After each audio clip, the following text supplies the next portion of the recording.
What's going on, everyone? Vampyr Gaming here, and in today's video it's going to be kind of a glimpse into what I feel are the key parts of the coaching session that I had received prior to attending Peoria. Unfortunately, I wasn't able to pull it off regardless. However, I did feel a lot stronger going into the mirror and going into Emu, with my 3 losses being 1 to the mirror, 1 to Emu. Actually, I think it was 2 Emu, 1 in the mirror. The mirror was a really weird non-game. I was fortunate to stay in it as long as I did because I opened way weaker and played to my outs, and they saw 2 red rocks to my 1. Shout out James for cooking me. I digress. I think there's a lot of information in there. The biggest focus that I had and wanted was the mirror. I always ask for information and tend to struggle in the mirror. It's where I put most of my focus on. And as you saw in OP09, I got incredibly comfortable with the mirror for Shanks. And yeah, there's a lot of things that we go over. I think the biggest thing that I took away was really just about the Jozu Wars. We talk about the Jozu Wars, and it's quite interesting, plus countering and then valuing cards in the matchup as well. I had coaching from Ben, or SGahIce, or Ice, SGahIce. Forgive me. But he is a well-renowned player. He played at the original One Piece World Final in 2023 or early 2024. The original one, and unfortunately he was also the Sakazuki player that lost in 5 minutes to Zoro, if you were there, taking him out of the competition.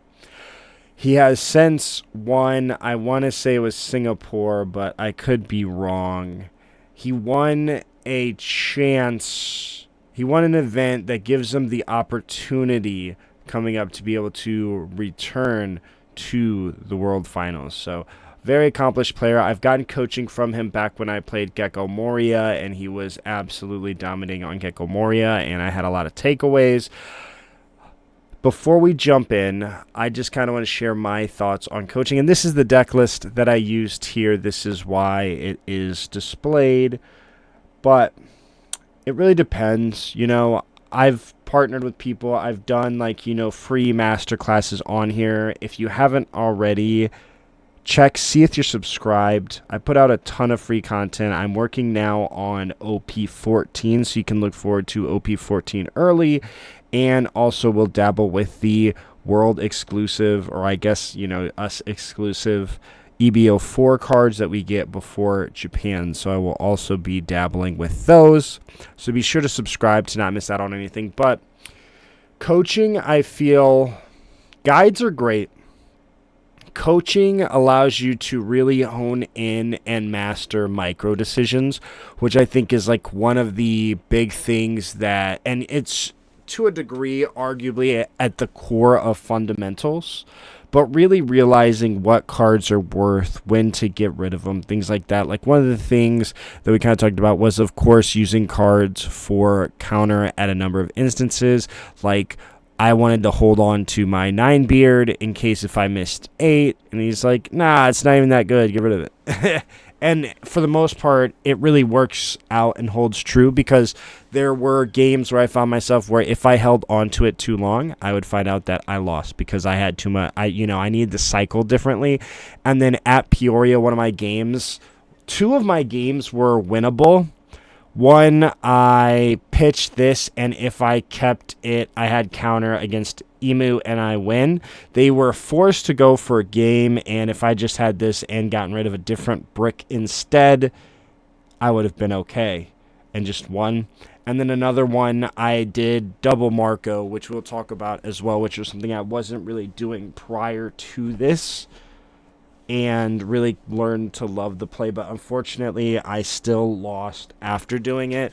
I had a lot of bricks. Again, kind of going back to that point, when you're using your ability, you need to be using the correct bricks and realizing their value. All this to say, coaching definitely has its perks, and so do guides and things like that, or even free YouTube videos. The biggest thing is you don't know you're doing something wrong until somebody shows you that it's wrong, and use your best judgment. If you want a video of me kind of breaking down coaching and my coaching experiences, I've always wanted to do this video, so I'll probably do it anyways. But let me know in the comments below if you would be interested in that video, and let's go ahead and jump in. I doubt I will be, but I can't guarantee. But we just play along by ear. So meaning that let's just see how long I can take session to. Okay. At the same time, I would say that in regards to the mirror, right? Okay. So regarding the game that you want me to review, I think first of all, let me understand whether or not was it the ace mirror? No, it was actually against Emu, but like it was a key point where I think it decided who wins the game. And it was effectively in the position that I was in. They had parked a 10 drop, and then I had just my best play was still to play out Roger because I didn't have anything else, and I couldn't like really swing out for a lot.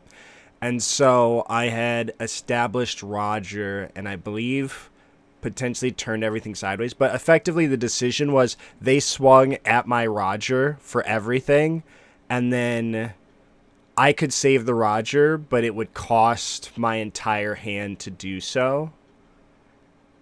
And just the situation that would put me in, and I gave it up. Okay. In any case, right, would you say that it was a situation that's important to go through? Or because to me, if it was a situation that you think is important, I would say that I don't mind going through it first, and then afterwards we can focus fully on the ace mirror itself. Because I think the ace mirror itself sounds like you need preps, and then in any case you need discussions from there to talk about what you're doing wrongly or whatsoever. Yeah, that sounds good. Here, I'll pull it up just so you can kind of see where the board was at and like what transpires. So here, and I can share my screen. You would need to share a screen. Go here. Okay, hang on, give me a sec. You're good.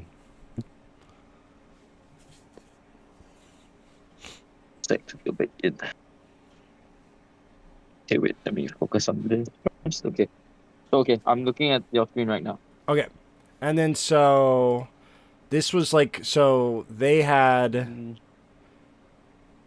This Roger's coming just down. parked this, and I believe I'm just swinging out here, so I go 6, 10, 12 to try to force them down to 1, because I feel really good if they go down to 1. And then I have Roger.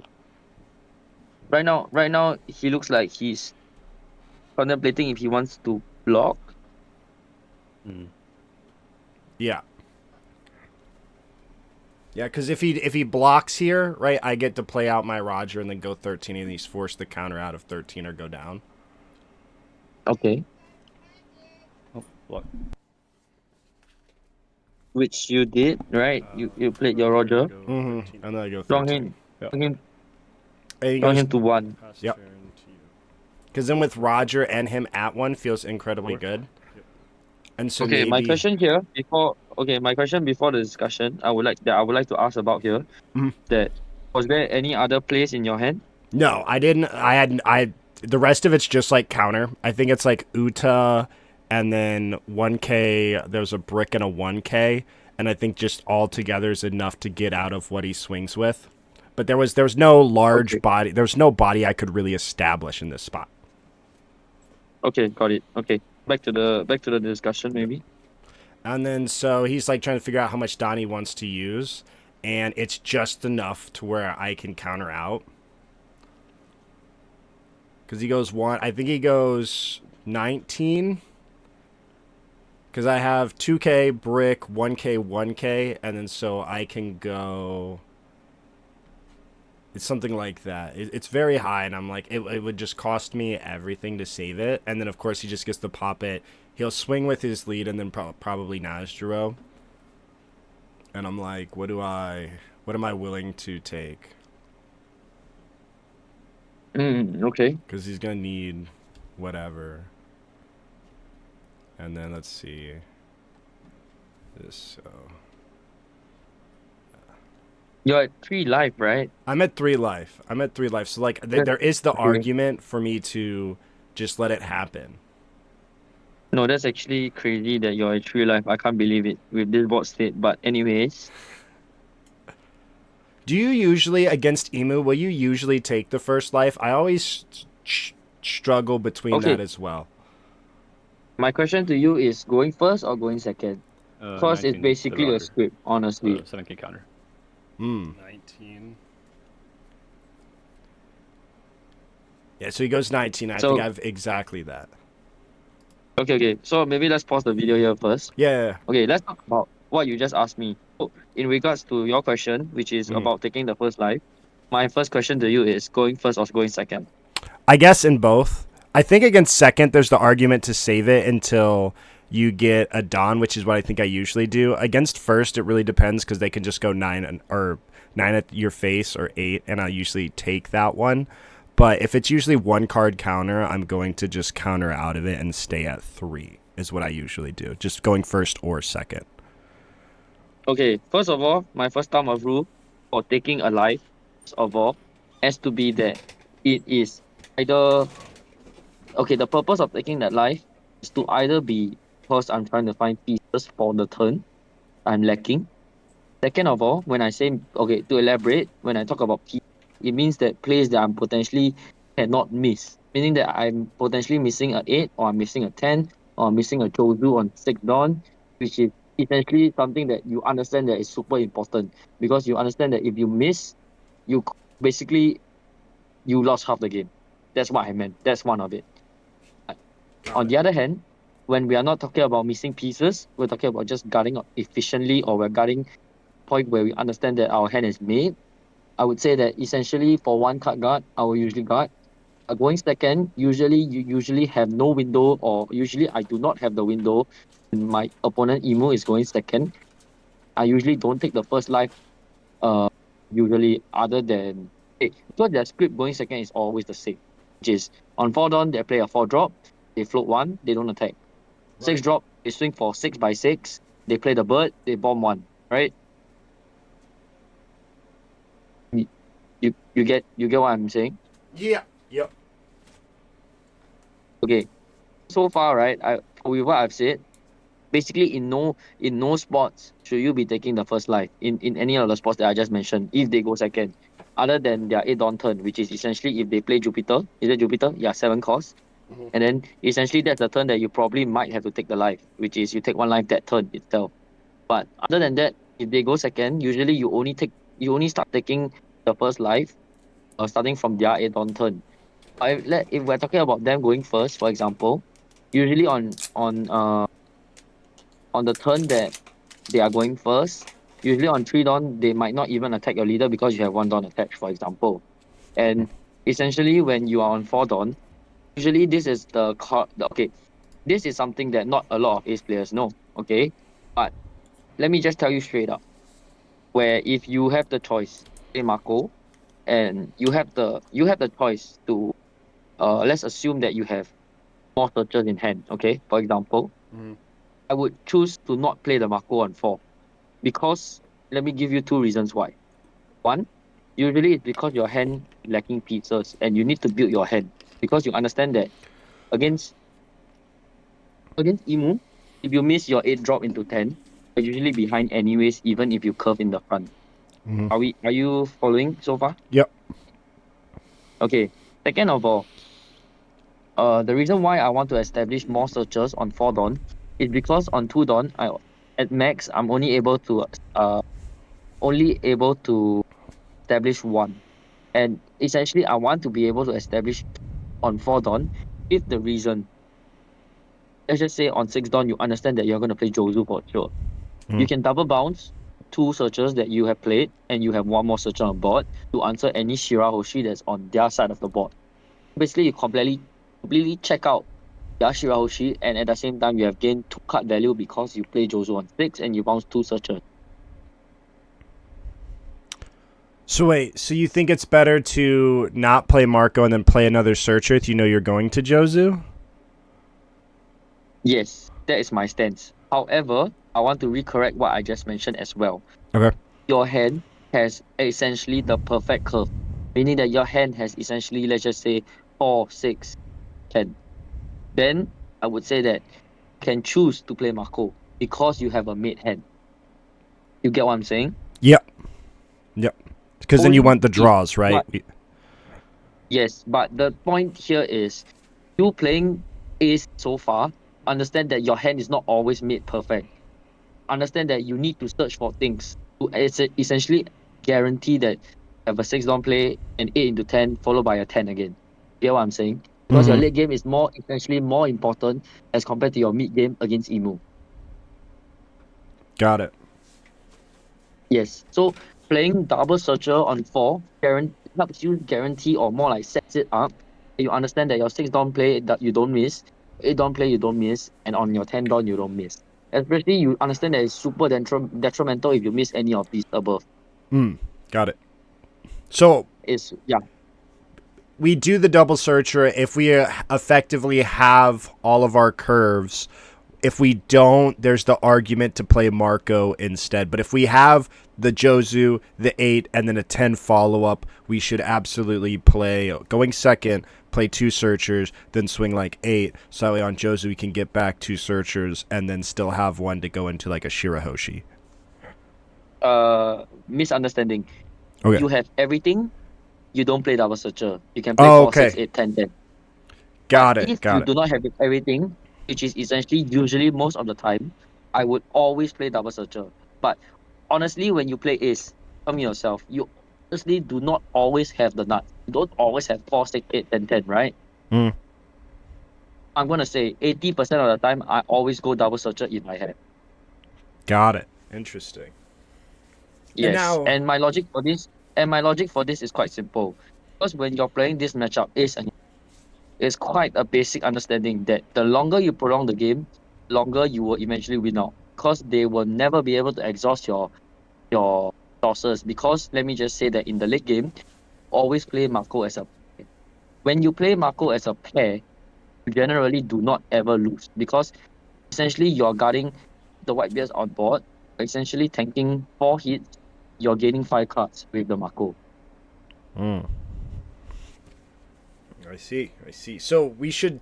So you usually save like Marco for late game against Emu, and you'll play like 2 of them, Yeah. or like one with Yes. your. Yeah, Got it. correct. And usually the window that I usually land the Marco is usually after the second beard comes down. And when I talk about beard, I mean 10 beard. I don't mean 9 beard. 9 beard is usually after I play the double Marco, which I have gained my advantage because of the Marcos, and I can play up 9 beard.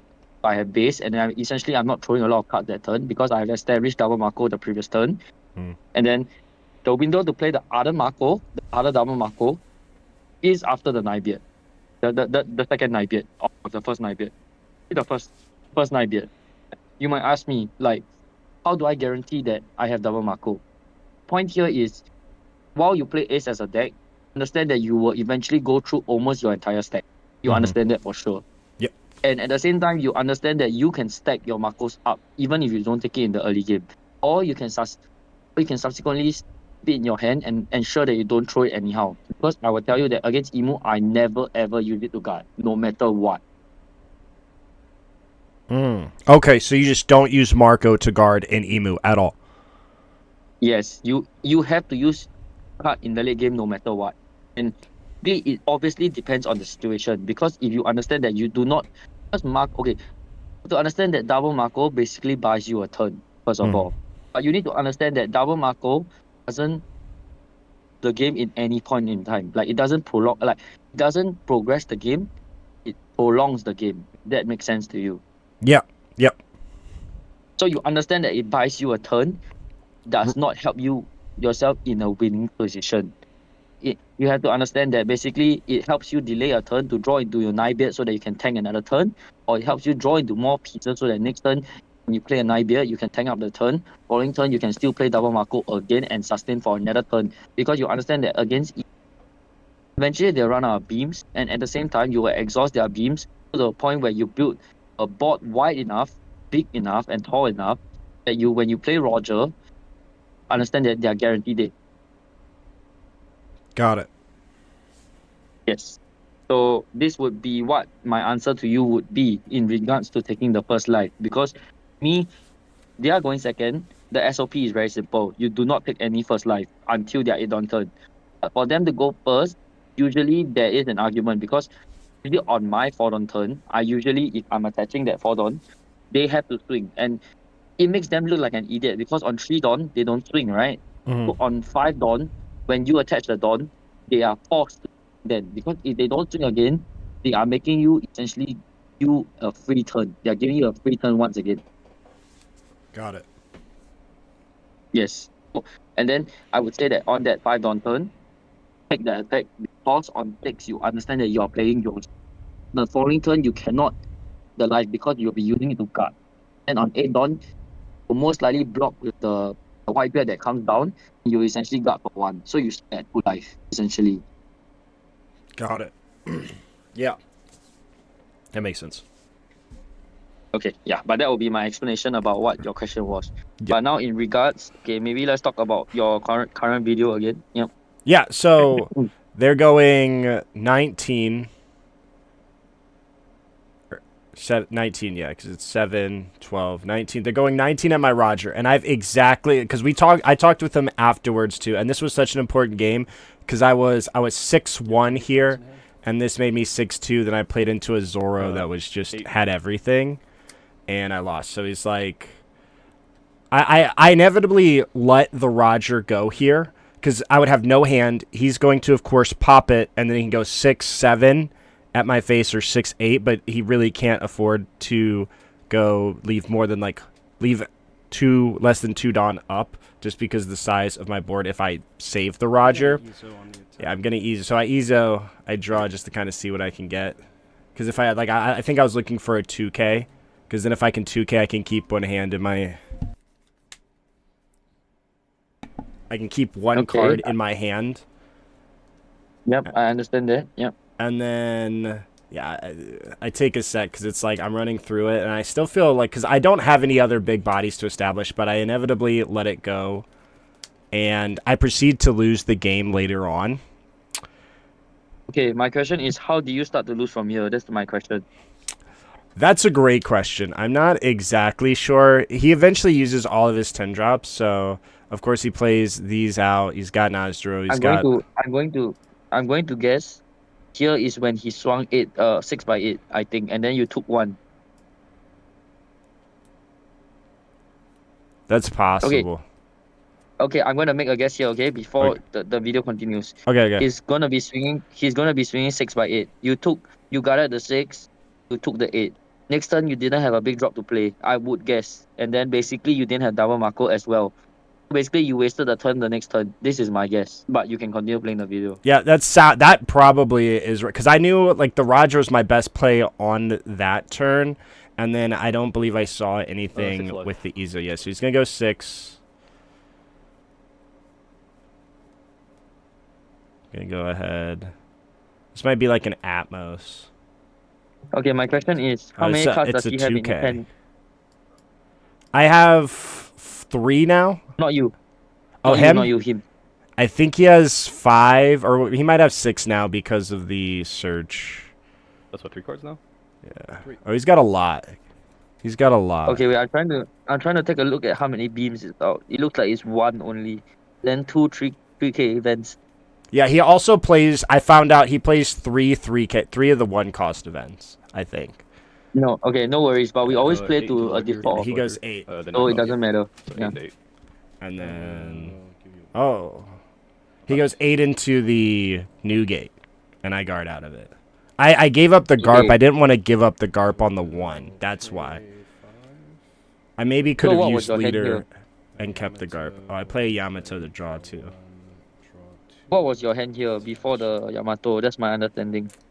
I think there's an Uda in there. I don't think the Yamato was originally in there, but I had a Garp. I had Garp, Thatch, I think Uda, and then a brick that probably got cycled into that Yamato. I think it's Uda, brick, and I had a Garp and a Thatch. I think was like the original 4. Okay, so far my guess has been correct at this point because I mean, other than the fact that he didn't swing in your life, which is also correct from the Emu player because he doesn't want to give you more options from your life, so it's correct. But in any case, yes, I kind of guessed about the fact that you missed your big drop here because honestly, if you miss your big drop here, it hurts a lot. And I'm going to assume that when you played Mato here, I I I'm not too sure, but I think you swung with the Nibeard, which I might not have swung here, by the way. Because it's easier for them to bully it, right? Because of Nostro, and they're going to Yes. double Nostro, and I'm First of going all, first of all, it's easier for them to bully. Second of all, if you leave everything standing, they push you this turn, at the threat of dying next turn if you play Roger. There is a possibility they cannot push you to 0 here as well. Hmm. Yes. So it was the misplay from your end as well because you played Yamato, yes, it's fine. But I think you swung with both your leader and the Nibeard and the Tenbeard, I think. That might be. Let's see. I don't remember all of this game, but I know it was That would be my something. guess. And then he basically bullied the Nibeard, and then basically you were forced to overguard for it, and then you lost from there. All right, and then here we will talk a little bit about the deck itself, settle on a list for me that I also mirrored at Peoria, and then talk through just some of the options there and get some clarity around his choices, and then we will play some games and talk through the mirror. Again, it's going to be little bits that I think are the most valuable, but please enjoy it. Keep in mind, this was about a 2-hour session. It ran a little bit longer, but he does offer coaching in 2-hour segments. It's about $130 US. And yeah, let's go ahead and jump in. Set in stone, but like, of course, you have like some tech choices. At one point, I was playing 3 Thatch just because I like it for the mirror. But I'm on 3 Red Rock, 1 Radical Beam. But this is the list. I don't know if you have anything. Okay. I think in regards, you have seen. I'm not too sure if you have seen the list that I ran back then. I think the only differences would be I ran double red beam instead of triple thatch, by the way. Did you like double Rad Beam? Okay, my reasoning for double red, okay, because out of 3 of the meta decks, which are tier 1, want to see red beam. And when I say 2 of them, 1 is super strong against Green Zoro. Against Emu, the turn that you double Mako, you swing for 7 and you float 1, is always the combo that you're using with double Mako basically. And that turn you only need to vomit out 1 card. Got it. So you like it. That makes it, because I don't think I've really ever done very much double Marco. So you like double Marco, swing 7, Radical Beam. Yes, you always win from there because that turn they do nothing at all to you. Nothing. They waste a whole turn of Gorosei. Basically, they do almost no impact because they will probably, if they are a good Emu player, they will swing for 7 because you have Mako on board anyways. So you're gonna block it before they re-Gorosei so that they don't bomb away the Mako. And if the fact that if they save all their dons, so they swing 7, they Gorosei, they a whole lot of don on the new that comes down, and that horse usually swings for more than 3k guard because it minus the blocker beard, so they essentially force you to block and guard for 3k and above. Got it. Right? I mean, and red beam helps a lot in that situation because it essentially throws them off because block and guard for only 1 card. Basically, you have gained 4 cards that turn and draw, not including your draw. So basically, total you drew 5 cards, including turn draw, which is 6, but you threw 1 red beam. So you earn 5 cards that turn by doing, and they waste their entire turn. Okay, for the mirror wise, I would tell you that you are completely not supposed to be reliant on red beam But it's just a nice thing to have because this is my only window that I can talk about that red beam is good. There's two windows. One is the turn when you are going first. You play 8 into 10. You have 1 dawn left. And essentially you understand that your opponent's response the following turn either gonna be 8 spell into 10 into Uta, or he's gonna be playing 10 on its own and swinging for 8 with leader, followed by another big attack. With that in mind, you understand that you can use red beam for his leader, or essentially because you have one blocker built on board, right? With the Jozu that's already on board, you can block it and only use one red beam. You don't even need to attach the Dawn to your leader because you understand that turn you're not taking any damage. So instead of attaching one to your leader, you can float one, block one, and red beam one. Get what I'm saying? Instead of throwing 2 cards. Yeah. And then that makes sense because if you get out of it. Now, let me ask you this too. So let's say we go 6, they don't Jozu War us, so they go 7, they miss Jozu, they play like a Yamato, draw cards. But let's say we have Jozu on board, and then we have 2 life, 8 cost event. There's not really any pressure on their board for us to go to an 8k leader, but or even let's do this. Let's say we're at 9. I'm going first, and I have 9, and then I've got the Jozu, and I've got my leader, and I play this because they, let's say, even if they don't miss it, if it's worth it to play I Am Whitebeard just to swing 10-10 and take that life because they don't have. I can tell you, I can tell you that swinging 10 by 10 is niche, or more like it's not necessary. You understand that you're so ahead to the point that you're trying to snowball the game even further. I think it's fine to take the life. I see no reason to take the life. Okay, so you think you just don't take the life? Yes, it really depends on the situation. But if I'm trying to make the game, I'm trying to lead further into the game, and I understand that if I take this life and I swing 10 by 10 and he cannot guard, or I'm forcing a lot of cards out of his hand, then I think it's fine. Got it. But, okay. But the general thumb of rule is don't need to take the life. Yep. Okay. And then, I'll send you a code, and then we'll play, and I'll ask you questions, kind of. You can watch my screen, too, just so you know what I have in hand. Yeah, I will share my side, too. Okay, cool. But I think I should mulligan this. Correct. Yes, correct. Mulligan for sure. Other than the Amos, what else do you have is the question. I had a Red Rock, but I didn't have any. I had a Red Rock and a 9-beard and a Uda, I think. I think it was 2 Atmos, Red Rock, 9-beard, Uda. Yeah, that's not good enough for sure, right? Yeah. Okay. Exactly. Play Otama here. So, I know you don't pitch. Do you pitch Marco here? Because I feel like Marco's the card I want to pitch. Because I've got a 5, and then I have 1 Marco for late game. I don't know if you do the same with double Marco. Because obviously Roger... My question? Yeah. Okay, I have another question. How highly do you prioritize Marco in this mute? I don't prioritize blockers a lot. If I'm going second, obviously Marco's better. But just because Roger, so it doesn't matter how many blockers I have at some point, they're not going to matter. Correct. Exactly. Correct. Okay. So, first of all, given the choice to pitch Marco here, I'm always going to throw Marco. Okay. And also at the same time, if I'm given the choice to throw Marco in my leader effect, assuming that I'm not playing it for one time, or I understand that I'm not playing it on 4 Dawn, I will always discard it with leader effect. Got it. Okay, so it's usually your first discard then, just because, again, like, our blockers don't matter as much here? Yes, correct. Okay. Okay, my question here to you, look at my hand. Yep. Which searcher will you play first?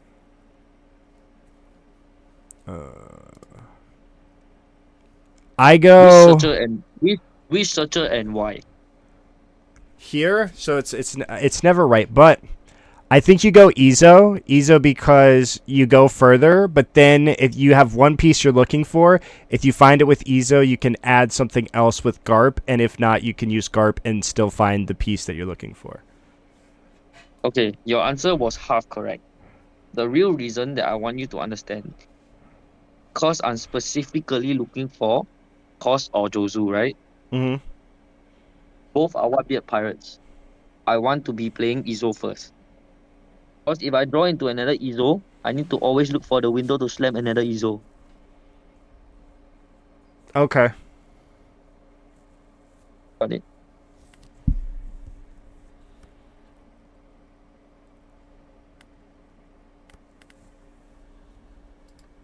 And then because if you didn't find Jozu there, because you won't have another window to search, would you play out the Garp and not attach one? No, you always attach here. Because why? I'm gonna go Every 9. ace player, no, every ace player most likely goes for 8 or 9. I'm gonna tell you, here you have to slam the Otama. Yeah, Why? yeah. That's exactly what I was looking at. Because I don't have my pieces. I want to find Atmos and I want to find Jozu. And then I'm going to be able to hopefully reclaim them. But then I'm also going to draw 2 with Yamato, worst case. Yes, correct. And And okay, my point that I was explaining halfway, which would be usually they either slam one searcher, swing for 8, or they don't slam a searcher and swing for 9. Both you are taking. Only time that you do not potentially take is if they're swinging for 7 or 6. So you, if they're swinging for 7 or 6, is good for you anyways. So it right. doesn't matter whether or not you. So that's why you have to attach the Dawn. That makes sense. That makes sense. And then at the same time, me swinging 8 and me swinging 9 is almost the same thing because you have leader ability, so there's not much more value in going up one. So there's all the incentive for me to play the Otama. I think I just trap Marco here again because everything else is pretty keepable and really good. Yes, correct. And we want to keep counter, and then I'm going to go 8 at you. And then I'm going to pass. You go 6. I want to counter out of this. Mostly because if I don't and I take and you pudding me, would you put if I take this and you have pudding, you play it, right? Okay, my point here is okay. First of all, the only time I actually take here when my hand is actually dog shit. Like, okay, let's say assuming I understand that my hand doesn't have pieces for the next few turns. Mm-hmm. Even if I understand that I'm gonna get pudding, I wouldn't mind because I it's more detrimental of me not have my following up plays Mm. rather than getting pudding. That makes sense. Number one. Number Got it. two, I was the player that was let hand pudding. Okay, I would only pudding you if I understand that you have your pieces or you searched your pieces, for example. First of all, you played double Otama on turn 1. So you are looking for pieces that you might not have. And instead, you didn't get to search them. You only drew into them.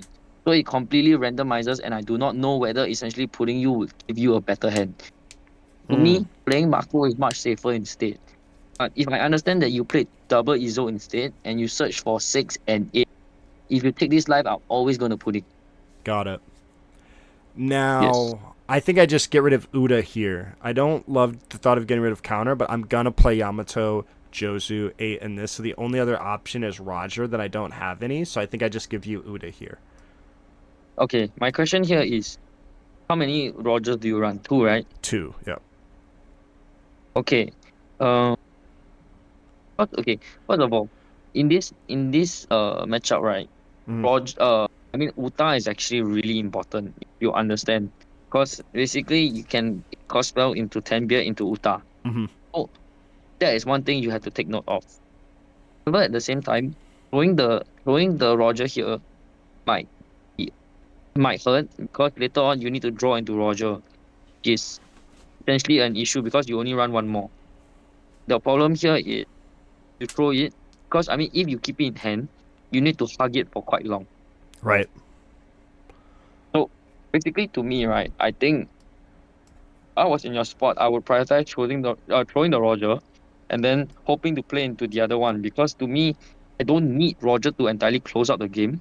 But at the same time, I'll be given more than enough windows, I personally feel, because the game is about red rocks and also it's about a point where if you guys meet stalemate, it will be a point where both players are essentially telling each other that whoever dares to swing, who has 8 cost into 9 spell, and is able to guard the opponent Roger without basically you get that you understand that stalemate state, right? Yeah. Yeah. Because whoever you're at both at 1, and then it's like whoever can survive an actual Roger gets to go to 0, and then they tap everything, and then you win, right? Yes, exactly. even before that, if you actually don't need to go to 0, players don't dare to swing anyways. If you give me 2 of these scenarios that I just mentioned about, you understand that if you miss Red Rock, you would already be behind anyway, so you wouldn't even get to slam the Roger. That makes sense. Okay. Holding the Roger for so long, not essentially beneficial. Okay, so you think I should... Oh, well, I have to counter with the Uda because I already passed my leader ability. But you think I should... Oh shit. Yeah, you think I should typically counter with the Roger here? Yes, here I would Okay. typically cut with the Roger here because of the fact that I understand that I cannot be hugging the Roger so long on the situation. Like, this is the situation that you will much rather face most of the time. I would say that this is the situation where I always swing the Mako anyways because I'm fighting for bot here. And there is no reason for me not to guard for this Mako, if that makes sense. Yeah, because it's gonna get you give me a card, it's gonna give you a card, and then you're still gonna get 2. So you can protect this effectively with 2 cards and never lose value because when he does die, you get 2 cards. So this is the Correct. most Yes. incentivized card to protect. Yes. Okay, we have 6 of your marker.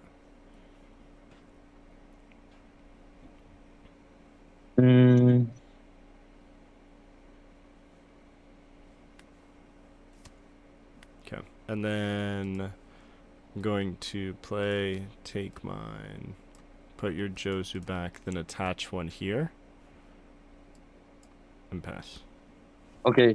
Now take a look at my hand. Okay. So I'm on 8. I'm on 8, right? Right. This is obviously turn itself is obviously super obvious because I do not have 8, right? I mean, obviously I'm just gonna Jozu you back. I mean, this is because I don't have the option, right? Okay. Yeah, because and of course you want to initiate the Jozu War because then if I entertain it, it gives you time, of course, to get to your 10 drop. Yes, which normally a good player will not entertain it anyways. Okay, so you go 6.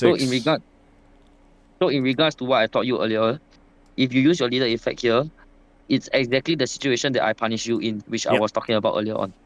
Yep. Because then your swing's going to be bigger. Yes, exactly. Yep. And so I give you the 1k.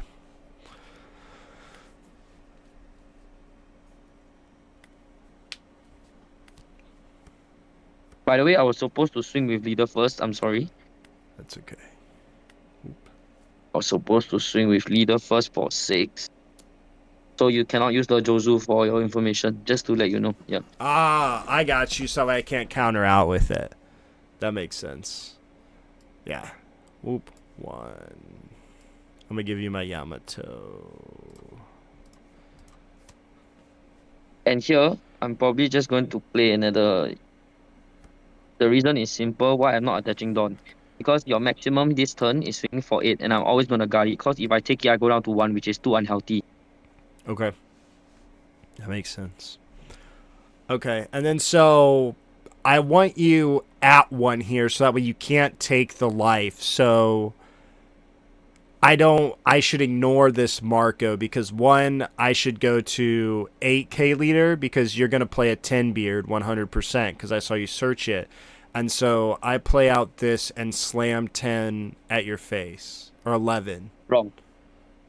No. You do not attack the face because the logic is still the same as just now, earlier on. Okay. The reason why you swing into the Mako is if I let the Mako go and I play my own 10, output is 8 by 9. 8 by 9, you block 1, you got 1 if you want. If not, you take 1 and you block 1.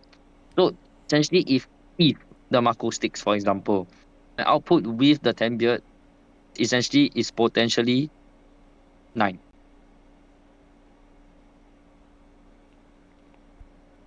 Wait, so 8 spell into okay. 10 beard into 8, 8, 9, if that makes sense. Okay, 8, 8, 9. Okay, so you would have the 8 because if I go after this and you have the 8 now and then you play 8, then you get to go. Even though I'm at an 8k leader, you're still gonna ping me for 3 cards if you have. Okay, no matter what, you're not taking the life here. Okay, My so other reasoning is very simple. Why you attack the Mako here? Give you a scenario. The Mako. okay, do I take? And you swing my leader. Okay. You do not take the life, no matter what, for sure. Okay, so if we understand? Okay, we understand first of all why we do not take the life here. because then you're at 1 and you can't use your own effect. And if you play the blocker and I red rock and go 10-12, No. As in, I'm talking about you. I'm talking about you. Oh, As me. in, Why now, I now don't you're take the life here? yeah. As in, we're talking about you right now. Whether or not you take the life, because I mean, your question here is whether you take the life, right, with this and base up. If I go at your Marco, I already get 1 free block, and then I can draw 2 an extra card off of 1 life, assuming I'm going to block 1. So I go after the Marco, potentially get it, and then I'm still up on life, and it's a lot easier to counter out because I don't have 3 swings coming at me. Is that why I won't take it? Okay. No. The reason why you do not take this life, okay, we are talking about the life that you are going to base up with. Right. Do we on the same stance that we do not take the life, first of all? Or are you considering to take this life with Yes. this 8 card spell? I think I normally would, just because you have 3 bodies, and so Okay, you're then gonna that understanding, then that understanding itself is already wrong. okay. Because I have 3 bodies, there's no reason for you to take this life. Okay. Because, first of all, one swing is going to be blocked by the Whitebeard. Right. Actually, there's only 2 more attacks. One you can guard for, the other you can take. The other attack that you take, you are essentially drawing 1 with your leader effect. So it basically nullifies the fact that, okay, let's just put into card count, okay? Count, if you take 1 and you draw 1, there's 2 cards. Yep. If you take the life with your 8 cost spell, you are losing a card because you do not take any life and you don't get to draw 1. Got it. Negate the fact that your leader is at 8k and he swings you for 8x8 with Okay. 3 attacks. Okay, let's say 3 attacks of 8. You're throwing 2 cards from your hand, so you lose 1 card for no reason. I got you, because it's 2 cards to counter out of. I'm going to block 1, and then I'm going to take 1, so then I break even at the same, but I'm seeing 1 extra card. You are losing 1 extra card, not you're seeing 1 extra card. If I take it, I'm losing 1 extra card. But if I don't, I'm seeing an extra card because I get the draw from taking the life versus not. Yes, correct. And Got it. now I wish to explain another point, which is why you swing into the Mako. My reasoning is this. Let me pen out the following turn, okay? Okay. Imagine you swing 8 into my leader here. I got out. Okay? Assuming the difference is if we compare it to you swinging the Mako, okay? Yes, in both scenarios, if I'm going to be guarding for the Mako, then there's no difference. However, let's talk about if I guard for the Mako versus I don't guard for the Mako. First of all, I guard for the Mako sticks on board. Then I can play a 10, attach 2 down to the Yozu, attach 2 down to my leader for 8. You if you want to block first. You block, I swing with the Jozu. Maybe the Mako I don't need to turn. Why do I not need to turn with the Mako? Because I understand that you are already ahead on board number 1. Next turn, your best play is most probably to red rock my 10 beard. Okay? If you red rock my 10 beard, I have a standing Mako. Swing with your 10 beard, you are not ahead. Because if you swing your 10 beard into my Jozu, I just block with the Mako. Turn, I'm still ahead because I get to slam my another 10 drop in your face. Got it. So it's cheaper now to answer the Marco versus the value that Marco can get later. So I get to control the narrative of how many, like, what power he's going to block versus him blocking a 12 later. I can make him block like an 8 or 9 now. Yes, and I ask you this question. You swing 8 into the Mako and he lets it go. He's potentially playing into pudding range for her. Because there's no reason for him to have so many cards in hand.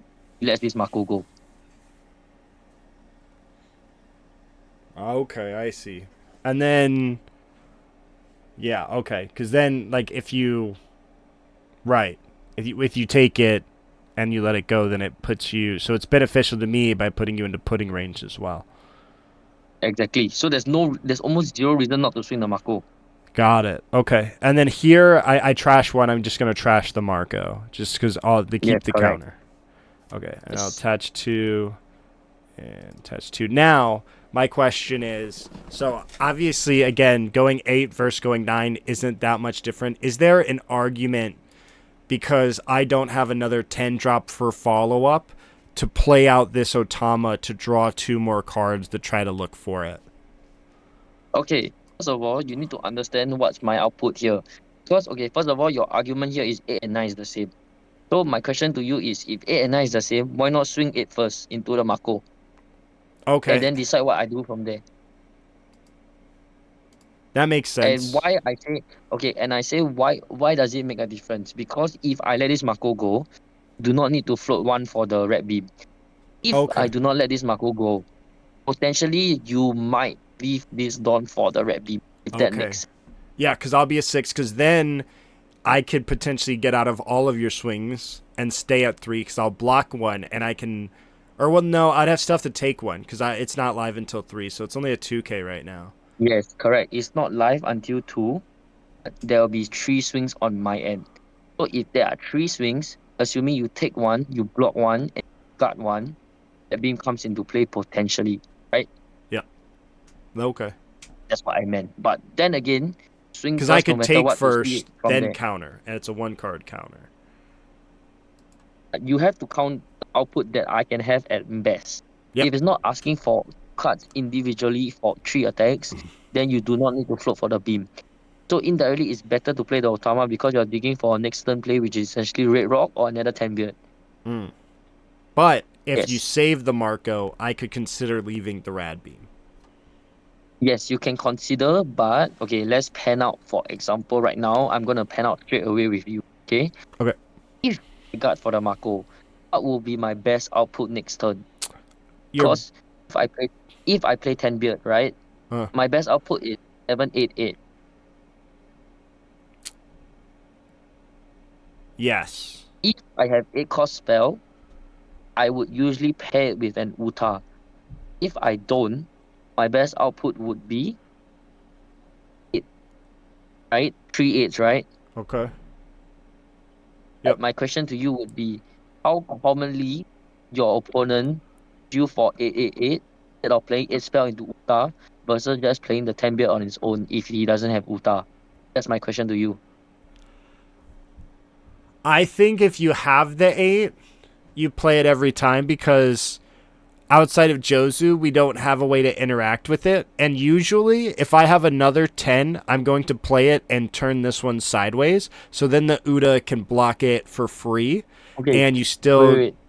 When you say play the 8, play the 8 alone no matter what? Is that what you mean? No. When you have... So you're saying... your question was on 10, like what your best output... There is 3 scenarios I gave you, okay? I'm going to Okay. reiterate. Okay. Situation. Play 8 spell. Okay, I'm gonna give you these 3 scenarios and you rank it according to how you think or what is more likely that your opponent does out of the 3 situations. He was Yep. given all 3 situations, okay? First, he has the option to play 10 beard. On his own, by the way. Second, he has the option to play 8 spell into 10 beard, but he has no Uta. So he uses the remaining Dawn to push you for more cards. The output will be 9. The last option is playing 8 spell in 10 beard into playing Uta. Which out of the 3 is more commonly going to happen? Well, the one's a 3-card combo. So if you want to go like statistically, that's the least likely to happen. But I think that is the best play you can make. I think that's the strongest play you can make. Okay, that's the strongest play I can make. But let me correct or restructure my question. Okay. My question would be, my opponent had to use a cost spell. Yep. Would he use it just for the sake of pushing more cards? Or would he use it only if he play with Uta? I think that's a better question. Only if you can play Uda. I don't think it's worth the extra push. I think if you have... Okay, correct. Yeah. So if you understand that, his best output would essentially never be equivalent 889. Do you understand why? Yeah, because you don't want... If you play the 8 cost and you're not playing Uda, it's just extra Dawn, but you're going down in cards for no reason. So... Correct, precisely. So if we count that, right? If we bank on the fact that my opponent doesn't do that because there's no reason for him to. So you do not need to float for the beam because his output is maximum 788. In 788, you're going to be using your leader effect, you're going to block one and you're going to take one. So there's no reason for you to float for red beam. Got it. Okay. But I should still go Yeah. 8 at Marco just because I want to Otama to try to find a next turn play that isn't Roger. Yes, correct. No matter what, you swing 8 into the Mako, no difference. Okay. That is for sure, definitely. That makes sense. Okay, and then here, I'm going to use the Eidos effect because I want to look for Red Rock. Something that essentially better with the situation. Yeah. So, I'm going to bottom the Vampyr because I have too many of that. Then I'm going to essentially... Okay, I'm going to use my this effect and I'm going to dispose the Roger. Because like the same logic that I gave you, which is I don't need the Roger at this point in the game yet. Okay. Now, it's still like your best play is still going to be 8-8-7. So I counter out of 7, I block 1, and then I take 1. So I still don't need to float 1, and the 7 I can use one of my characters as 1. So I'm still going to play the Otama. I don't need the Rad Beam. Ooh. Yes. Okay. This is interesting. So I draw Red Rock, and I can now either pitch, because I could pitch the Rad Beam, because as you said, it isn't as important, because I have Roger and Newgate now as well, so I can either go Newgate you again, have 2 Newgates, and then if you play an additional one, I can Red Rock and go like 10, 12, 12 just at your face.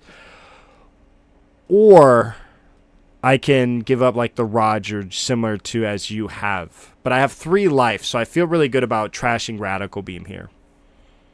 Okay. So which do you think? What answer do you lock? Which do you think is better? I think Radical Beam's better here. Okay, correct. Okay.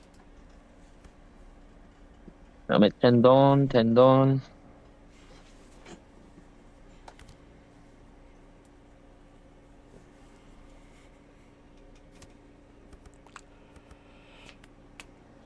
Okay. And I'm going to take this one because the order doesn't matter. I'm going to counter Okay. the 6. Pause. The question, okay, is not by default. There is no default answer here. Okay. There is a basic conception of ask yourself, want me to attack the Jozu? That's the real question. Because if I block here, you're forced to swing the Jozu. Otherwise, you could just leave Jozu standing, right? Yes. So you need to have this basic conception whether you want me to swing with the Jozu or not. That's the real question. That is interesting. I think I don't want you to swing with the Jozu because I guess I'm gonna take one, right? I'm gonna take one. So then I just block here because I'm gonna take the Jozu. So I'll just block here because I do want you to turn the Jozu. That is not okay. That is not the correct reasoning. Okay. So, okay, the reasoning is not just because you want me to attack with the Jozu. The answer to this question has to be, can you potentially punish attack with the Jozu? Let me give you scenarios, okay? Okay. On the current board state that I have. I were to turn the Jozu, for example, and leave the Mako standing. Red Rock my Jozu. No, if you Red Rock my Tenbeard and swing the Tenbeard into the Jozu, it's exactly the situation I gave you just now. Right. I will be able to block with the Mako, which makes you look completely bad for the turn because you basically do nothing.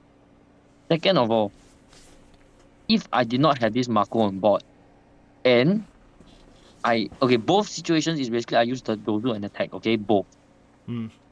This time the difference is you Red Rock my Whitebeard, threaten clearing the Jozu because you swing 8 into my leader, I'm forced to guard. Swing 12 into the Jozu, it's almost guaranteed to die because there's no way I'm throwing more than 3 cards to guard for it. So with that understanding, I did not have the Mako on board. It's almost guaranteed that you want the Jozu to turn because you understand that you're using your Whitebeard to attack into the Jozu.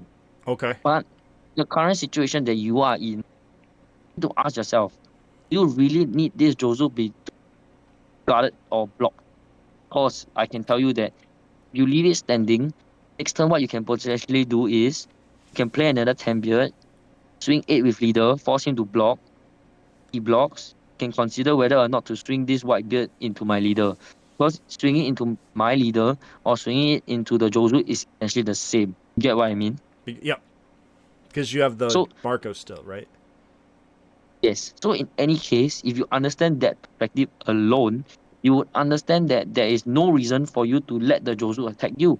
Because in this case, you don't need the Jozu to attack. Because if you're going to, let's say for example, he has a 10 beard on board. And you understand that Red Rock itself is not that strong of a play because because of the fact that I have Marco on board once again. I do not have Marco on board, definitely want the Jojo to turn. However, because I the Marco, so your next turn play is potentially there is a world where you can choose to slam another 10 beard, or you can choose to slam the Roger and not attack the white beard that is on board. I don't know if you see it, but you get what I'm saying for both situations.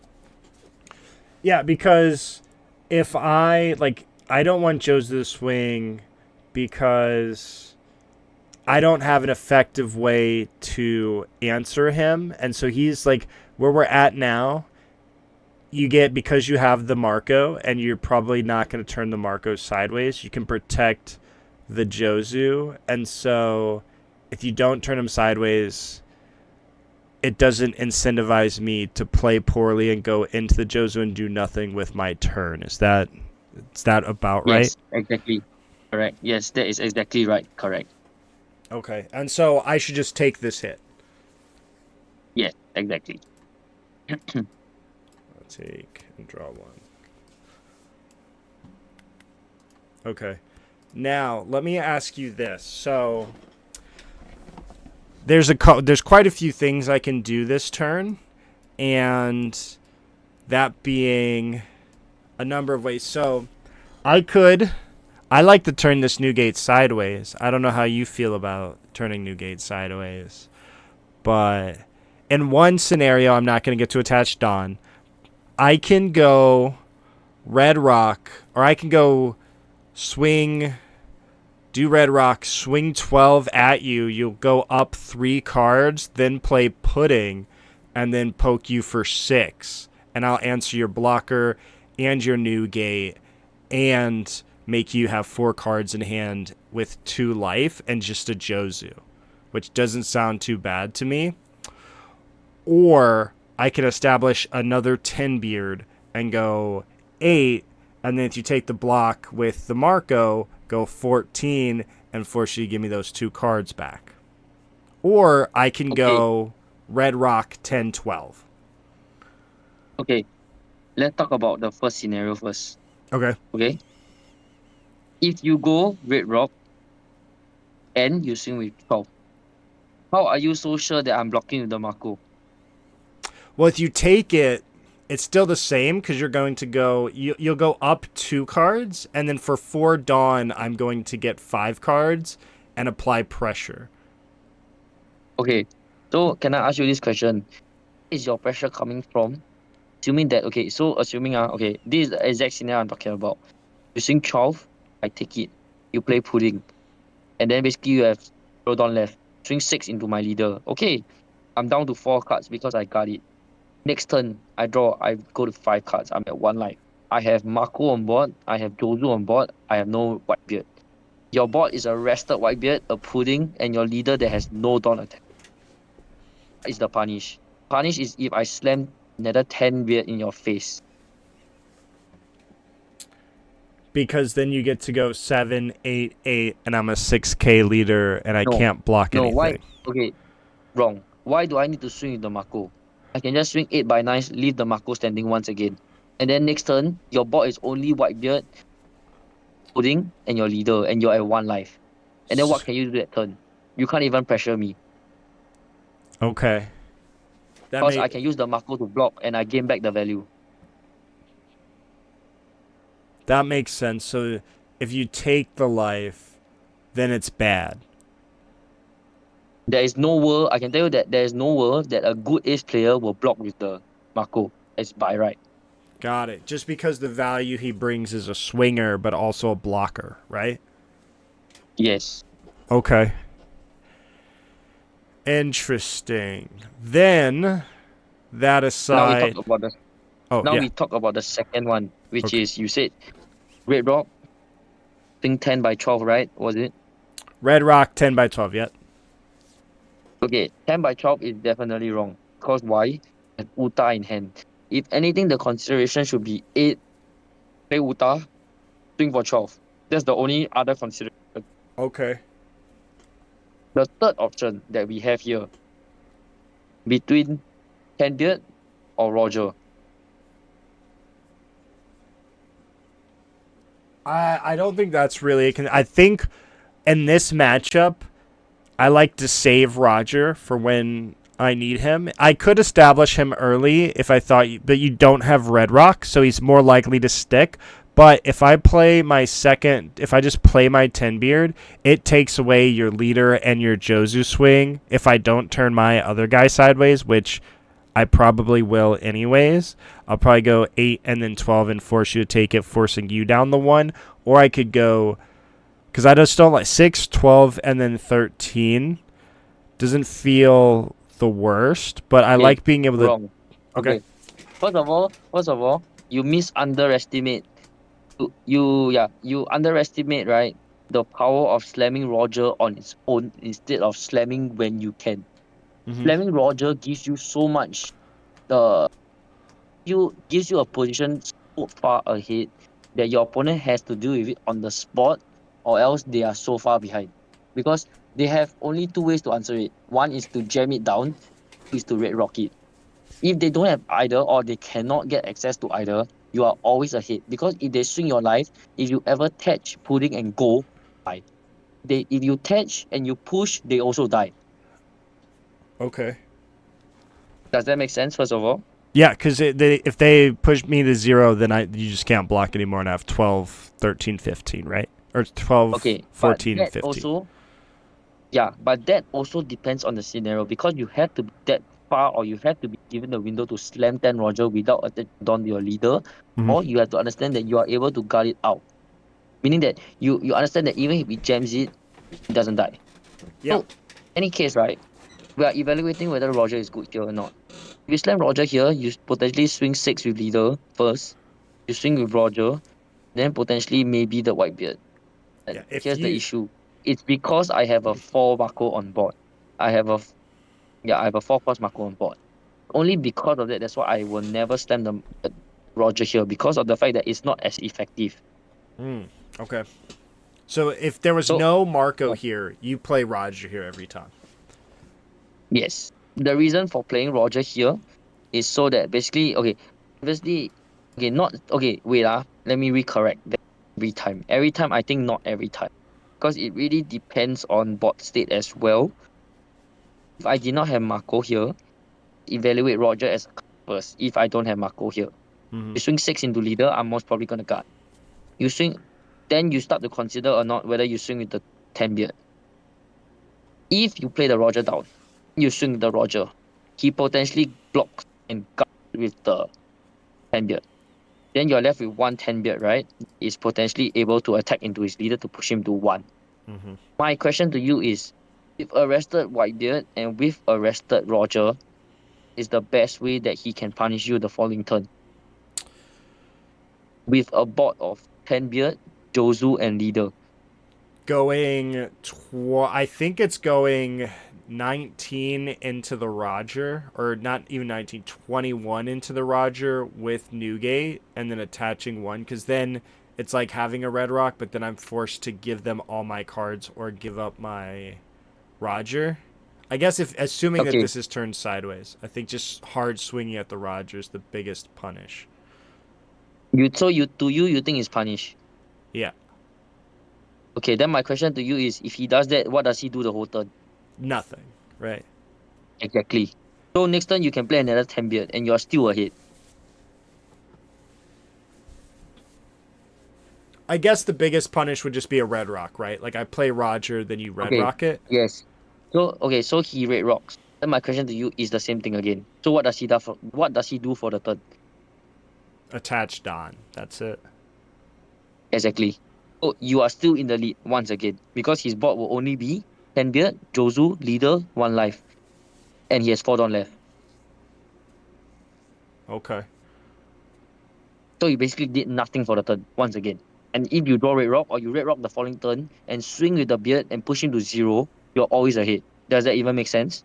Yeah, that makes sense. Yes. So you have to understand the board states before evaluating whether Roger or not is to slam down. Because one slam of the Roger can make the difference between straight away winning the game and potentially punishing yourself because you threw the lead. Because you need to understand board states. That's what I would say. There's no Okay. such thing as slamming it because you want to close the game. Because a good ace player also won't let you slam and close the game with it. There's no reason to. That. Okay. It's so effectively like if you would slam this to end the game, you're already winning. So it's like win more. Not okay. You're not already winning. You are pushing your lead. You're potentially either in a state where you both are on equal ground, which is exactly this position right now. Okay. Okay, no, sorry. You're only on equal grounds if I don't have the marker on board. Okay. Since I have the marker on board, we are not on equal grounds. If I don't have, slamming the Roger here is putting us or putting you slightly ahead because we are on equal grounds right now. And the Roger, you are ahead because you're forcing me to answer your Roger. Got it.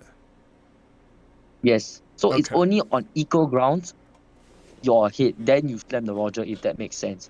That You're makes behind. sense. You're behind. There's no way you can slam the Roger because that doesn't make any sense. Because there's no way that he cannot clear it, or there's no way that puts you in the lead. Okay. Well, let me ask you this then. So, obviously the Marco is a problem and the Newgate is a problem. What about going Red Rock and then going Atmos to get rid of both of these bodies, leaving you with just a Jozu, then going 6 and 12 at your life? Okay, then my question still stands. What are you doing in the turn? What are you actually doing? I am removing blockers, but I'm not establishing anymore. I'm not building any Yes. threats. So because you're not building any threats, can he do the next turn? You can, if I do that, you can play another 10 or even a Roger. And if mine's turned sideways and you play a Roger, then you go 6, 7, 13. I think you're winning at that point. Exactly. So you understand the checkmate position that he can put you in. So with that understanding, you understand that this play is similarly compared to the pudding play. Even the pudding play doesn't come across it and it sucks. Got it. Okay. So then in this Yeah, so with this position, discussion, go so ahead. what would be the best play with this discussion? Just we just play out the 10 beard. Yes, correct. Okay. Now, is there an argument? I want to keep the counter, but is there an argument to I feel as though there's an argument to keep this the 10 the Okay, 9 what beard. is the argument? Got There's it. so many permutations that you can play into basically if you do pudding instead of red rock. And basically if you save the red rock, you can red rock the following turn instead and you win because you're so far in the lead. If I actually do that, that would be the punish if I did what I mentioned, which is definitely a bad ace player for sure. So by right, I'm not even supposed to attack with the Jozu here because I'm not turning the white beard, right? Yeah. Yep. Yep. That makes sense because it's just you just turned it for free. So Yes. So okay, let's just assume that the Jozu is standing right now, okay? yep. And Yep. then let's talking about the turn from here then. I 2, 4, 5, 6, 7, 8, 9. Where I'm at right now, I think the best play is either like I think there's an argument to putting, but I think you're still so high up. I think it's okay to not putting versus establishing because I think this turn I can play the Roger. I go 6 at your life just to see what you do. And then if you if you block, which you shouldn't, but if you do, it gives me the incentive to go after the blocked body. And if you don't block, you give me a card. I can play Roger, go 12, and then do 12-12 and potentially put you at 1 or get a bunch of cards anyways. Okay. Logic is there, but at the same time, it's not there. Okay. There's no reason for me to block, first of all. Yep. A good ace player will just give 1 card. Okay, Yep. first of all. Then your second assumption is play the Roger and you swing 13 into my leader, right? Was that the assumption? Yeah. Okay. When you swing 13 into my leader, I will just probably block and guard. Right. My question here to you is, why do you not swing with the Whitebeard first? If you swing with the Whitebeard first, if I take the life, you're always going to pudding me because there's no reason not to pudding. Yeah. I block and guard. Then my question is, why do you not red rock and then push the other one? You get what I mean? Like if I block with the one of the 10 beards, then you can consider from there, because swinging with the 10 beard will potentially ask me to play to whatever you're doing. Because versus the other play where you basically tunnel yourself into a position where I already know what you're doing. Okay, so you think I should start off with swinging at Newgate, and then because if you block, I have the argument to red rock the standing one and then push you. And push your life, yes. Okay, I understand. Does that make sense? Yeah, Yes. because it gives me more flexibility, and I don't have to give away what I'm doing, and it lets me, because I have options in my hand that I can build upon. Yes. Or even, yeah, because then I also. Okay, now that you did that, is there an argument to rest this one, go 12 at life, or go red rock here, 12 at life, and then if you take it, pudding, and if not, go 10? Okay. So now you need to. Okay, now I want to ask you, what are the several lines of plays that you can make here?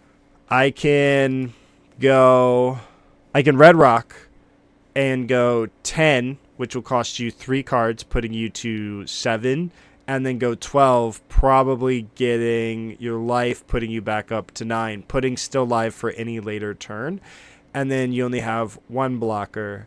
I can also go 12, or I can red rock, go 10, again, putting you, I think I just said this, put you at 7, and then go 12, and then you'll be back up at 9 with 1 life. Or I can go red rock 12. If you counter out, it puts you to 6 anyways, and then I go 10 again, and if you take it, then I can pudding. Or I can go 12 again, you give me 1 more card going down to 9, and then I go 6, and then you'll give me 1 more card going down to 8, then I go 13, and you'll have to, it'll cost you 4 cards to get out, or you'll have to take, and then you can't, it puts you in a position where you can't swing with these anymore, and I can still pudding you anytime I want. Okay. Then I ask you this question: Why have you not realized that in the position that we are in right now, why is putting into 6 leader into, if I guard or if I block, 16 into one of the 10 beards? Why is it not as good anymore? If I play pudding here now and then go 16 into one of them, it's not as 16, not 16. Oh, not 16, okay? Okay. Wait, you hear, you play pudding, I'm at 5 card. Right. You swing 6 into leader, okay? Okay. I'm at 2 life. If I block the attack, okay, you're left with 6 thought. You swing 16 into one of my beards, I got for 3 cards, I'm left with 2 cards. Okay, for example, and you play Uta, for example. Okay, let's just evaluate. Okay, this is just an evaluation together. Okay. So I'm left with 2 with no Dawn attached on your side, and you have 1 Uta blocker that's standing. Okay, so next turn, I'm down to 3 cards because I draw for the turn. Down to 3 cards, 2 blocker beards, 1 Jozu, and 1 leader. Okay, position sounds very, very overwhelming because I'm still ahead on board, just that I'm lack of cards. Okay. The other consideration is when you pudding, okay, you can choose to put yourself in a spot where basically you swing for uh 8 into my leader, for example. If I block with that, okay, I mean we are just counting numbers, okay? A Okay. 6 versus 8 is essentially the same because I'm gonna block with the other blocker beard. But if you swing uh 12 into my leader, it puts me at 7 cards if I take the life, and Mhm. then it's still awkward because you don't have a 4 cost board. So my consideration was that 6, I'm gonna guard my hand versus block. You're left with 6 Dawn after the pudding. If you swing for, let's just say, smaller, for example, so you swing for 15 and then play one Uta, it's not good enough as well. Okay, I'll tell you when that play is good. The one that I just talked about. The It's pudding. when you have, yes, it's when you have double Uta instead of Okay. what you have in hand right now. Why? Can you ignore? Can you try to pan out and understand and try to understand why double Uta is better in the case of what I just mentioned? So with putting double Uta and then going so putting you go 14 at Arrested Beard and then 6 at life, then 14 at the Rested Beard, and then playing 2 blockers. That's the situation. More like I would probably try and push you instead of taking the beard. I'll Okay. probably play pudding, swing into your leader, force you to block, and then swing with the white beard into your leader to push you to 1 life.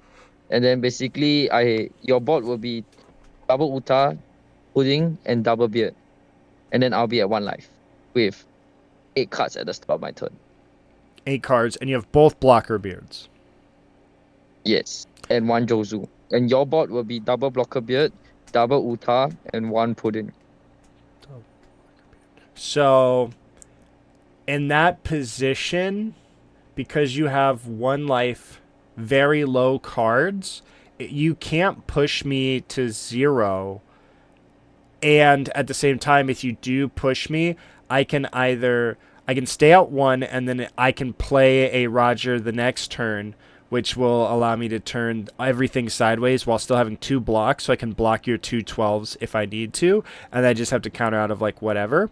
So it allows me being able to play those. It takes away a bunch of your cards while also allowing me to turn my blocker beards sideways on any other turn. Plus, if you try to push me, I can, if I don't have Roger, I can keep myself very healthy and go to the next turn where I can leave my blockers active. Am I on the right track here? Yes, correct. Exactly my point. Okay, yeah. So So, it still puts you in an advantage spot, right? yep. But you understand that you do not have double Uta here. So back to our square one, because I was trying to discuss all the lines of play with you so that you understand in every single different spot. If you were given different options, what would be the best play here, therefore? I. So okay, so now Yeah. let's just say with the current situation that you are in right now, Uh, what would be the best scenario or what would be the best play that you think from here on? I still like playing Roger, going 12, getting 1 more card, then I go 6, then I go 13. I still put you to 1.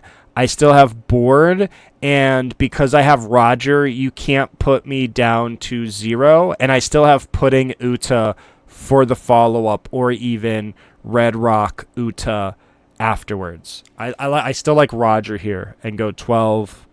Or even I could go, because you're going to counter out of the 6 regardless. I could go 6, 12, 13, but I could just turn the other one sideways, go 12, see what you do. Okay, so you are leaning more towards playing the Roger this turn, right? Yes. Okay, so here is 2 lines of play that I'm considering right now.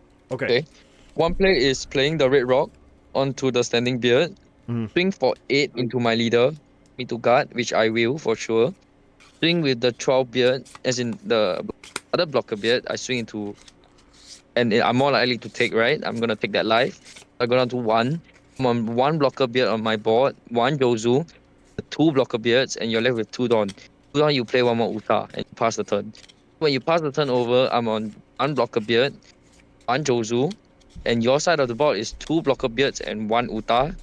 Just that I'm on 1 life.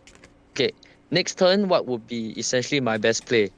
That would be either to slam a Roger of my own, or Red Rock, or play a 10 beard. One of the 3, okay? Mm-hmm. I slam Roger. Roger doesn't really do anything because next turn you can force me guard for whatever is on your board, and you Red Rock potentially the Roger to punish me, and I lose from there. Is what? 2 is I Red Rock and I stabilize back the game because I'm technically putting you back into a even board state. Mm-hmm. I'm not winning, by the way. I'm just putting it back to an even board state Yep. because equivalent, and I go back to 1 beard each. Okay. Number 3 is I play another 10 beard. So I match your. I don't even match, by the way. Wait, I do. Sorry. So we are. So if I play another 10 beard, we match, and then we go back to a spot where we are equal on 10 beards. Difference is I give you the counter initiative to slam Roger in my face the following turn, because basically the same as this turn, essentially, just that you managed to push 1 life through already because I'll be at 1 life. Okay. That would be So the difference. so you believe here I should red rock the active one, go 8 at life, go 12 making you take the life, and then playing an Uta here. No, it's more like I'm giving you the choice to Okay. evaluate this versus slamming the Roger. That was my only question. Okay, got it.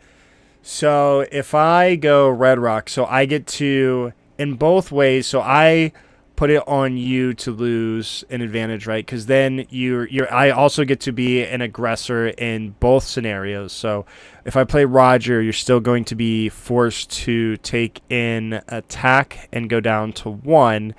At the same time, it takes away and puts you in a position where it's a lot harder for you to block, because if I turn everything or to swing, because if I turn everything sideways, it'll force you to 0. So you either have to like Uta me in return, or I can play red rock, remove your new gate, and then apply pressure while making you go. So it's basically, do I want to be up a body and open myself up to be punished by you by a red rock, or do I want to be the one who attempts to punish you? Now, is there, so I could also try to take the initiative and remove the Jozu, which feels less valuable versus you being at just 1 life, because then it puts a lot of pressure on you in terms of your blockers. Jozu is not supposed to be arrested. Remember that. Right, that's right. You're right. So Jozu's not rested. Okay, so then yeah, I would just want to go at your face,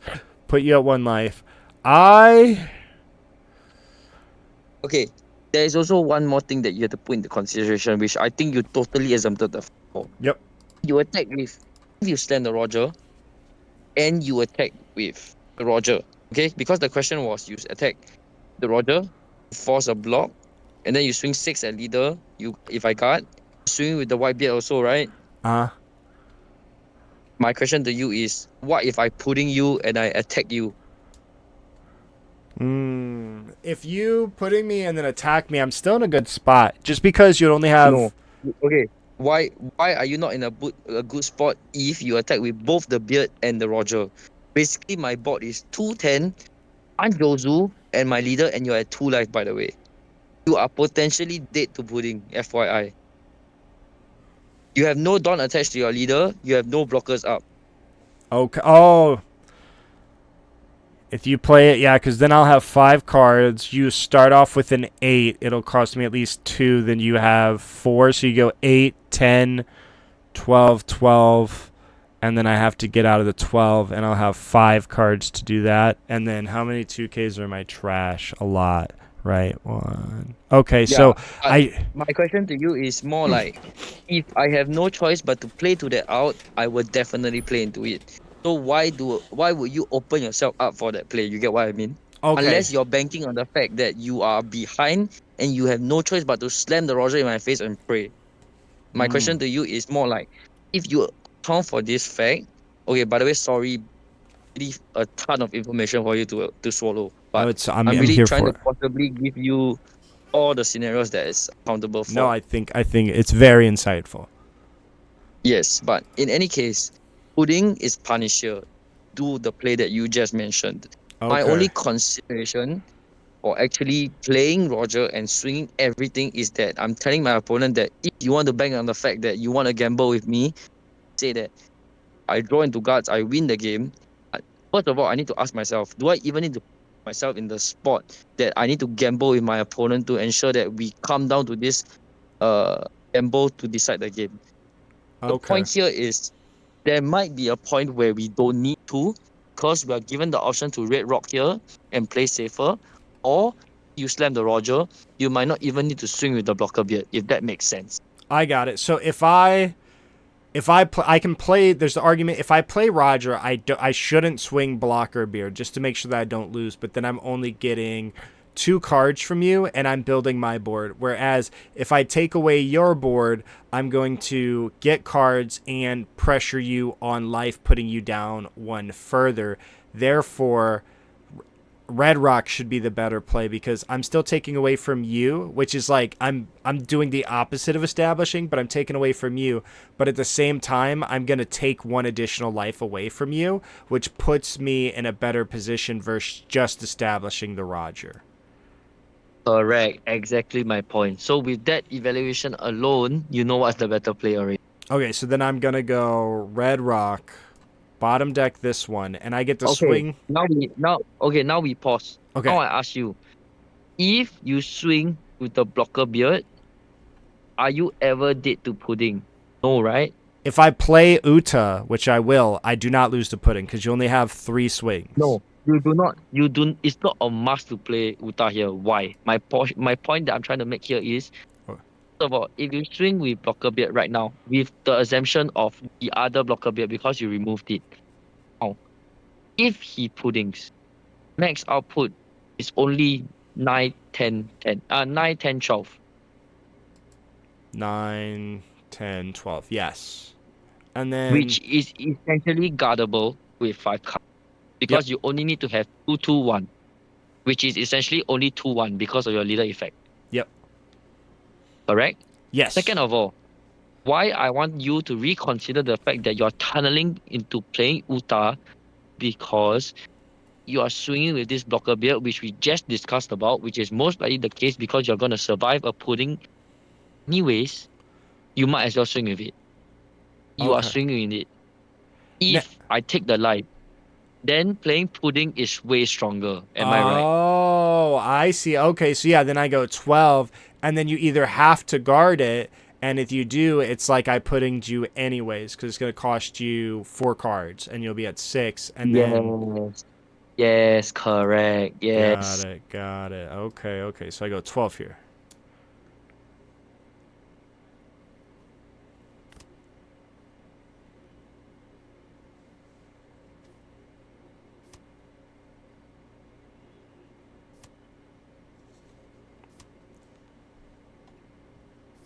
And then, because you used your leader ability and I got a bunch of 2Ks, I feel a lot better. If I really want this life, there's the argument to go 8 because I don't need the Uta to live, or to go 10 because I don't need the Uta to live, and I want you to go down a life. Whereas if I go... No, wrong. Okay. Okay. Now that you have extracted so many cards, if you swing for 8 and I guard, essentially you have already pudding me. And you can develop the Uta still. Because the Uta soaks an attack with the beard that I have on board. So it's super strong that you basically played pudding and Uta on the same turn while pushing me. And you still Okay. get to attach Dawn. I see. Okay. So you basically did all 3 things at once in 1 turn. Remove a 10 beard, pudding me, you will get to attach Dawn. Got it. I'm going to play to my outs, okay? I'm just going to play to my outs. Okay. I'm going to... But you will understand that this game is basically lost. Yes. Okay, so I want to take this one, so that way I'm at 1, and then I can thatch. You know why you cannot take? You know why you cannot take this life? If I take this one, because I can't... Because if you If I pudding pudding- me... if If I you pudding pudding- me... Yeah, okay, that makes sense. Okay, I'm going to... You can use the ISO effect first. It's fine. No difference. I can say that the stack method, the other Roger method. Ah, I see. Okay, I'm gonna give you. I have to give you this actually. No. And this.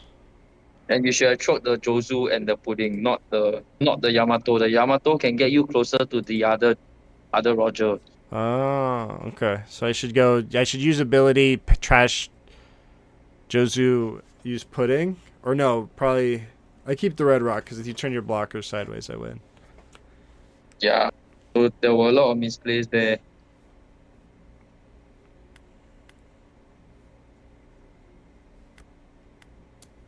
Okay. Now I can take this one because even if you pudding, I still just have to Yeah. counter one. Yeah, this one you can take. Yeah. Take and draw one. And then 10. If I can counter out of this, I do just to prevent you from jamming board. So 2. No, you can just block here, right? Because there's no reason for you to take here, right? Because if I attack with the white beard, I lose, right? Is there, then should I just take this one? No, you cannot take this. You block. Because why would you put yourself at 0 and lose to Roger the Because I just win because my Roger. You can't Roger me right No. now. Why do I need to Roger when I can red rock? Oh, The red that's rock, right. your That's Roger, right. You what can happened? red rock the Roger. You're right. That's why the stack. I see what you're saying. I see what you're saying. Okay, then yes, I'm You going need to block. You need to block with the Uta. Yeah. Then I Did- cannot attack with the beard. If not, I lose. Okay, and then you have 3 cards, so I Never mind, you won. You won. I red Now you rock understand? 12-12 or 6-10-12-12. No, you just red rock, swing 10 first, and then 12. Yeah. Exactly my point. Because this would cost you, it just costs you everything, and then we just mathematically win. I understand. That was a very long game. It was a very long game, but every situation came out. Yes. So Now, let me ask you. It's super lengthy. I need you to understand. Yeah. Mm-hmm.